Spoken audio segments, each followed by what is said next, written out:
Welcome, everybody, to the first episode of Seasons Meta Analysis for Farming Simulator 19. I think that's what we're going to call this series. Something like basically how to make the best, mostest money the fastest. So something like that is pretty much what we are doing here. This is not really unexpected for most people who have been playing the game for a little while.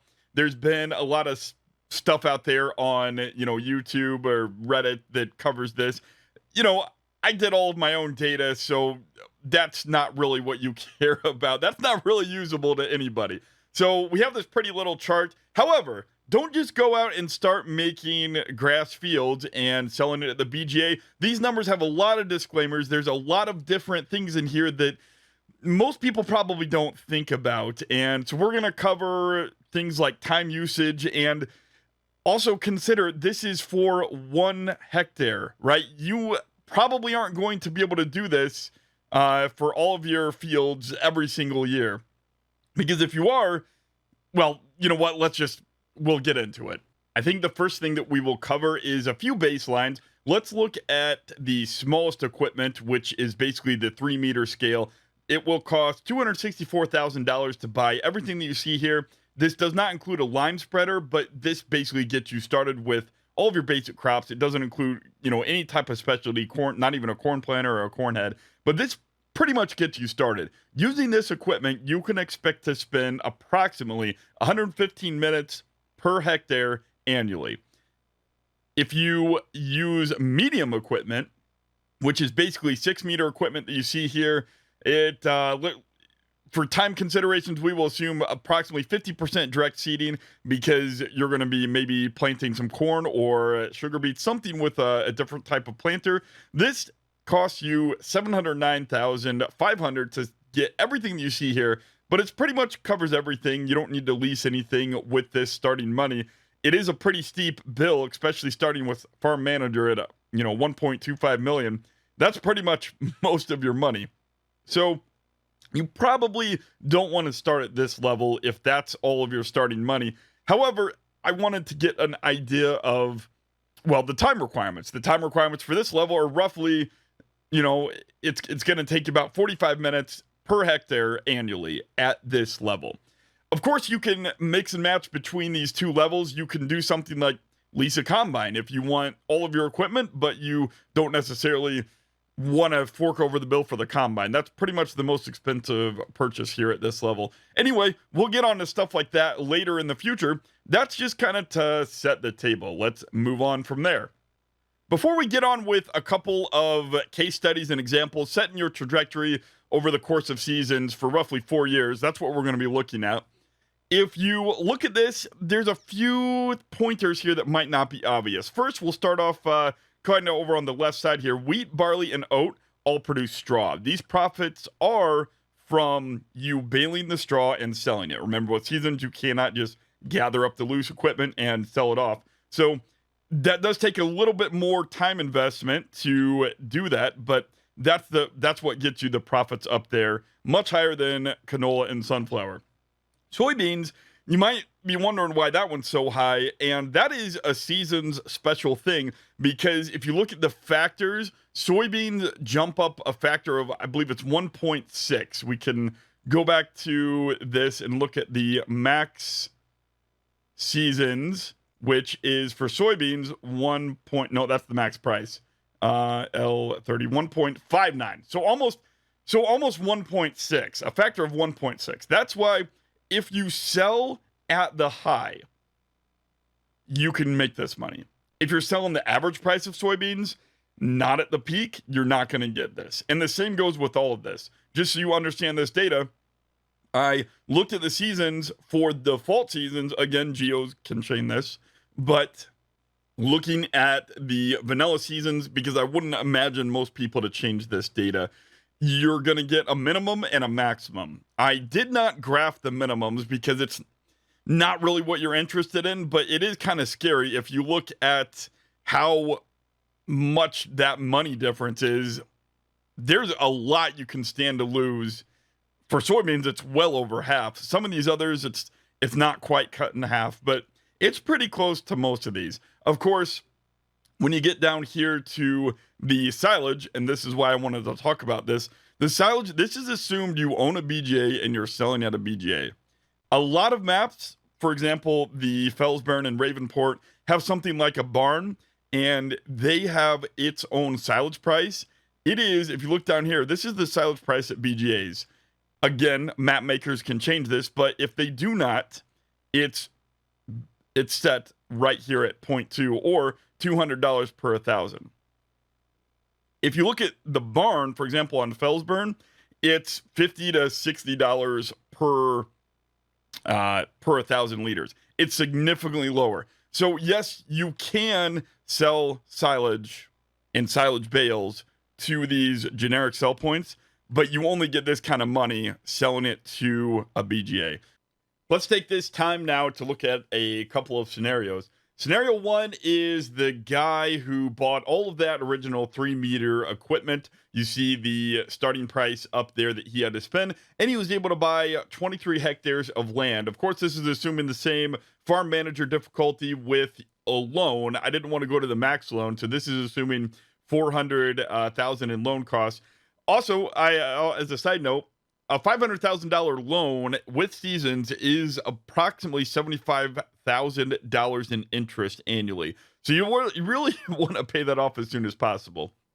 Anyway, going back down to the stats, this is on a soybeans and wheat rotation. It's not perfectly ideal, but it's pretty good. And so the first year is going to be soybeans, second year wheat down there for the years that you see. Scenario number two is with a farmer buying $350,000 of equipment. That's a little bit less because it's also assuming he leases his harvester every single year. So I did the math on that, and it's probably going to cost you somewhere in the region of $175,000 to $200,000 if you decide to lease that forage harvester every single year for doing corn silage. You can see that it also accounts for a $565,000 BGA. This is the cost of the BGA on Fellsburn. And other than that, you see that the money left over, he's able to buy 12 hectares. I guess I should also put a disclaimer. This assumes that you can sell all of this silage at the BGA. This is also doing back-to-back rotations of corn on corn on corn on corn. And that is because corn only takes it's not very big hit at all. You can see here that corn only takes a 5% hit on yields if you do it back to back. So yeah, you could maybe maximize your time a little bit more efficiently if you, I don't know, alternate another crop. Then when you harvest corn, it's like at 1.1 or whatever yield you can get it up to with the rotation planner. But based on the profitability of the BGA, there's no reason why you should grow anything else other than corn. You should just grow corn every year if you own a BGA. So coming back here, you can see this graph that you've been looking at for the whole time I've been talking probably. That's probably where your eyes first went. You can see clearly that basically the arable farmer has no chance. You make so much more money with the BGA. They just pull away exponentially from what the arable farmer can make. And this is the interesting thing. This really makes me want to quit the game and never play it again. This is with the arable farmer spending roughly 180 hours over the course of 4 years working his fields because he has that 3-meter equipment. This is with 0 upgrades. The only thing you buy is more land. You buy no extra equipment. With scenario number 2, this is only 15 hours a year. This is because he starts out with bigger equipment. He's able to lease the forage harvester, and that's including this cost. He only has 12 hectares to work, and he has bigger equipment. Now, you might make the case, well, why doesn't this guy lease equipment? His equipment isn't expensive enough to lease. I discussed this with the seasons developer. I provided them the info. I don't know what they'll do with this info, so this might change. I do know on our server, we're going to do this. At 0.15, we're going to reduce the price per liter at the BJ to 0.15. That is $150 per 1,000 liters. Now, you might say, well, that's unfair. No, it's still not. You're right. It's not. Because if you look over here, this guy, to make almost the same amount, is still putting in the 180 hours. You're still putting in only 60 hours to make roughly the same amount. So with that time, you can do a lot more things on the map. You can run contracts, you can do logging. Yeah, this guy could do that too, but this guy's going to be stuck in his field so many more hours. It's really not even close to fair. But it still brings it closer to what I think would be fine. If you look at some other extreme examples, like let's say you cut the BGA income in half at 0.1 over the course of 20 seasons or so, if you extrapolate it out, the BGA will make more. But over the course of 5 seasons, 4 seasons, the arable farmer is going to actually make more than the BGA guy. But anyway, I think that if you're playing on our server, we're most likely going to go with this 0.15 cost.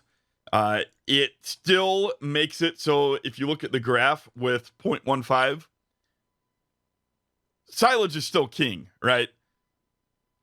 I mean, I'm not really talking about sugarcane because most maps don't have sugarcane. They don't have geos that have sugarcane. So we're not really talking about sugarcane. But silage is still going to win. It's still, even at 0.15, it's still more profitable than sugar beets and potatoes.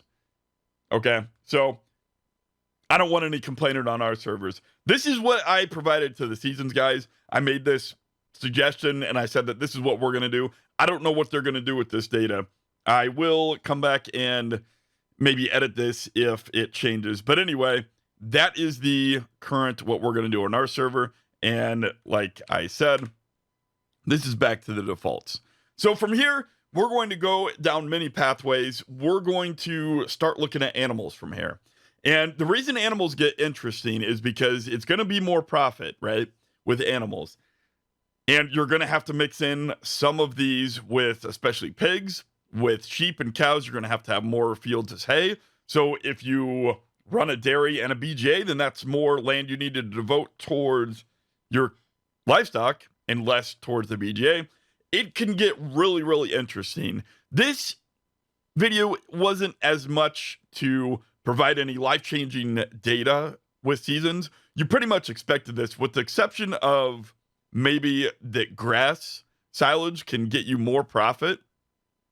And actually, I think we're going to do a separate video comparing grass silage and corn silage, trying to quantify the time that each of them take. Because, yeah, you do make more here, but how much more time are you spending by cutting the grass twice, bringing it into the BGA twice, compacting it twice? Granted, it's a lesser amount each time than one time over here, but it is an interesting comparison. So I think that we'll do maybe a separate video comparing these two different types of silage, so that you guys can make up your mind whether you're going to go with grass or corn silage. That'll be an interesting comparison. As you can tell, though, my voice is rapidly disappearing. I think this will be all for this video. We're going to use this video. We're going to reference this data in videos to come. I think we'll delve into maybe the best segue. I don't know. Let me know in the comments what you guys want to see next. We can do either videos on corn silage versus grass silage first, trying to quantify that time, like I said, or we can go into animals and trying to figure out what kind of profit you can get with animals. And we'll go from there. So let me know what you want to see next, what you want to see first. Any other ideas you guys might have. For example, I kind of touched on it back over here. Is there anything the arable farmer can do to make more money? Like, what if he leased some of his starting equipment? What if he bought what if he didn't buy a combine? Instead, he leased a bigger combine, right? That would significantly reduce his hours, right? And then he might make still a little bit less. He might make roughly the same, but his time investment goes down significantly. So we can look at a lot of different scenarios. Whatever scenario you guys want me to look at.